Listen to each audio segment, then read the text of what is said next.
Before I get into it, just a disclaimer, I'm not a doctor, not a physical therapist. I am someone who has dealt with a lot of lower back pain, so it makes me an expert in having lower back pain, but not necessarily solving it. So before you do any of this stuff, consult with your doctor, consult with your physical therapist. About 2.5 weeks ago, I threw the middle of my back out. I was shooting a basketball and the middle of my back just completely seized up. Couldn't rotate, I couldn't sit comfortably. Breathing was challenging. I was really uncomfortable. Before we get into the protocols and everything else, let's just have a basic understanding of the spine as a whole. My editor putting in a nice spine graphic right here.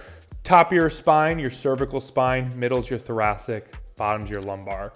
Your cervical spine is the most mobile part and your thoracic spine is the least mobile part. Interesting, I think the lumbar spine, obviously, even in this context, gets the most amount of attention. The cervical spine, the second most, just because it carries our head and that's extremely important. The thoracic spine, least mobile, least talked about, least cared for. And I think with high mobility comes these injuries and things that we get, but also with immobility, we get injuries and things that happen. And so I will say I'm not advocating for like a very loose thoracic spine. We need a strong, relatively stiff thoracic spine, but when there is movement in an area that doesn't want to move that much, it's when our back seizes up. So understanding that can help us also understand ways to avoid certain injuries and pains that we feel. Another thing is, if your thoracic spine isn't moving at all, your lower back, your lumbar spine now has to pick up the slack. And so that can lead to a lot more lumbar pain. I'm sure we felt that. And for golfers and pickleballers, anybody doing a rotational sport, if that mid back is locked up, you pretty much can say,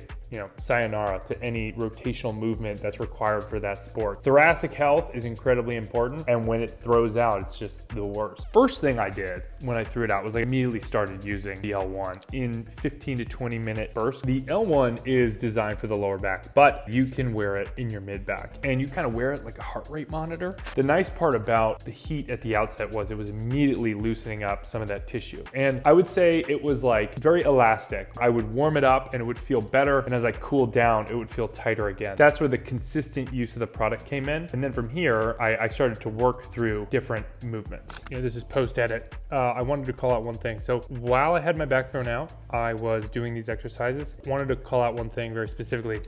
Here, doing cat-cows, and we'll pause, and you can see the middle of my back is super inflamed. And so I think it's really interesting to look at how my back is here in this image and how tense it looks in that thoracic area versus how it looks in the following exercises. And I only call that out because it is, one, very stark. Two, the visual difference is important to understand how these exercises, movements, and of course the L1 can help add to reduce that kind of impact and immediate pain that people feel. Now that we have a good understanding of not only how to use the L1 for your thoracic spine, but also a bit more of the anatomy, let's now go through the 3 movements that really helped me unlock everything and hopefully will for you too.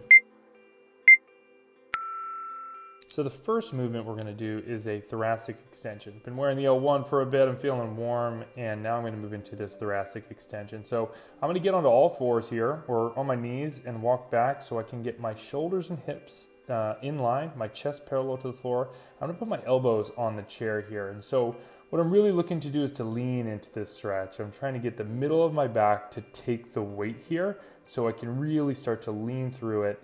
I'm breathing in through my nose, out through my mouth, really trying to get a lot of weight into my mid back and let it to just loosen up as best I can.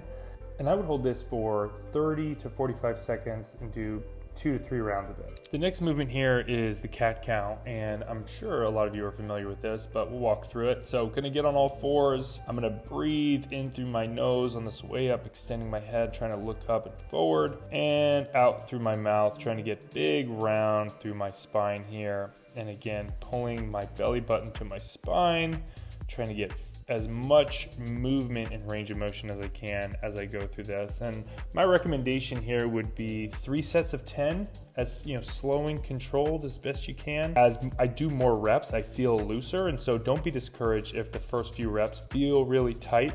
Obviously, if it's uncomfortable, I understand, but try to really work through it here. Yeah, and 3 sets of 10 should be a good way to get going.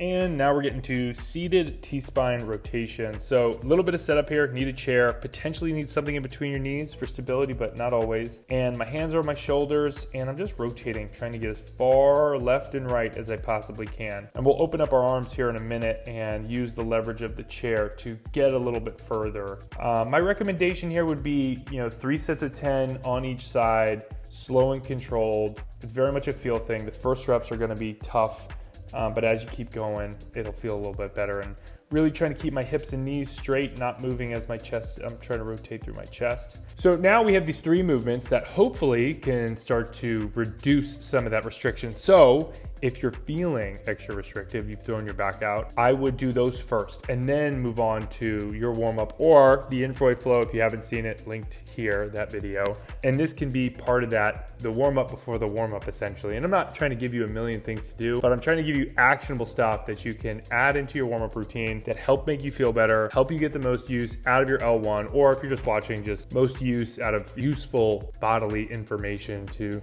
not feel as tight and crummy all the time. If you have any questions or want something more specific, reach out to our email. We'll link that somewhere. Reach out to me directly. I think we're gonna do some golf warm-up stuff, some pickleball warm-up stuff next, all building of the same sort of like movement family in tandem with the L1. I'm super excited to keep making this content for you guys and hopefully get you the most out of not only the L1 itself, but most out of life, not dealing with pain as much as you have to. See you guys next time.